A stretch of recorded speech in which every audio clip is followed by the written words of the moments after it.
Umaga po, magandang tanghali, magandang hapon, magandang gabi mga ka-antingero-antingera ko dyan. Sa video po na ito, pag-uusapan po natin ang tungkol sa kahoy. Ito pong may mga ganyan na kahoy.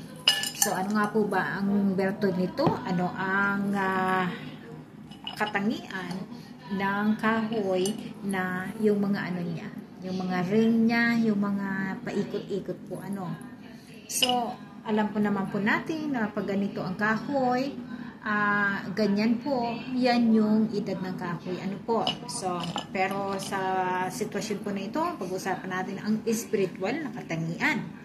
Bago pa man po ang lahat, sana nasa mabuti kayong kalagayan at huwag makakalimot magdasal sa mahal na Diyos at kasi siya lamang po ang nakakapagbigay ng ating mga kailangan. So, huwag na po tayong paligoy-ligoy pa.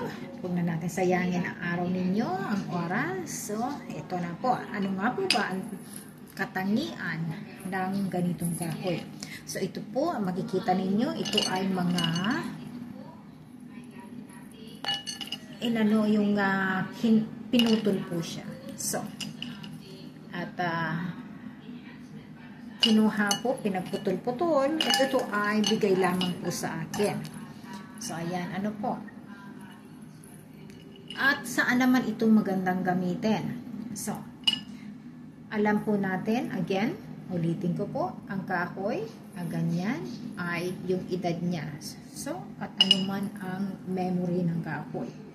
So, pwede po natin i-harness yun, pwede natin kunin yung kahoy na yun, yung energy ng kahoy, at ating po siyang gamitin sa ating pagpapractice. Again, ang kahoy po ay magandang protection. Ang kahoy po ay magandang magdala ng swerte sa atin.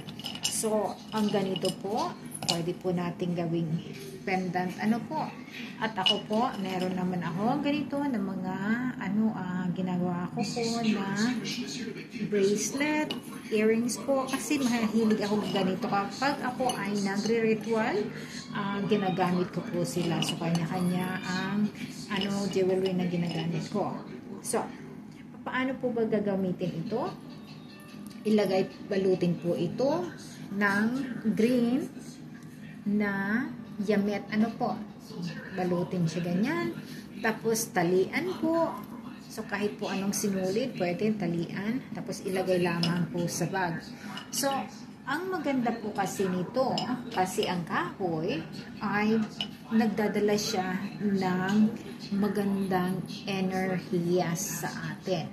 So, ang anuman po na negative, anuman po na kamalasan ang hatid sa atin ng mga taong inggitera, ay yun po, or inggitero, yun po ay kanyang ninonol. Yung hindi niya hinahayaan na makarating sa inyo. Kaya yun po ay taga-tula. So, ito po ang ng kahoy.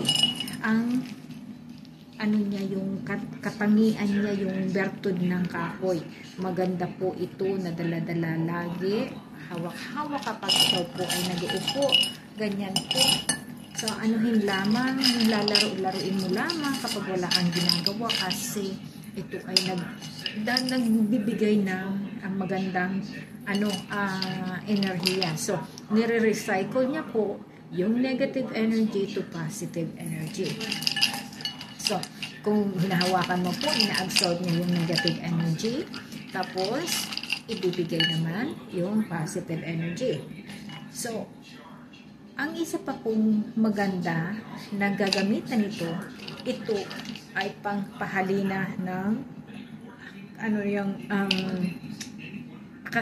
sa loob ng bahay. Ito po ay nagdadala ng peace sa loob ng bahay.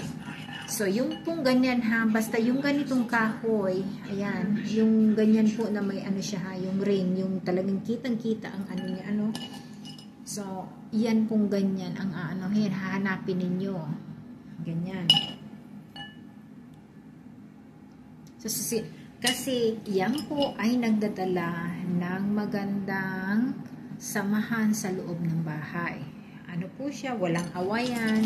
Basta po, ang lahat pong ito ay ang hatid nito ay ang sa spiritual na paniniwala lamang. So anyway po, sana nakatulong ito kahit kaunti, at marami pong salamat. Huwag pong makakalimot na mag-like, subscribe. If you like this video po, like and subscribe and share po naman. At huwag po makakalimot na sa end of the month po ay pipili ako ng isa na antingero or antingera na bibigyan ko po ng agimat or anting-anting or lucky charm. So anyway po, see you next video. Bye!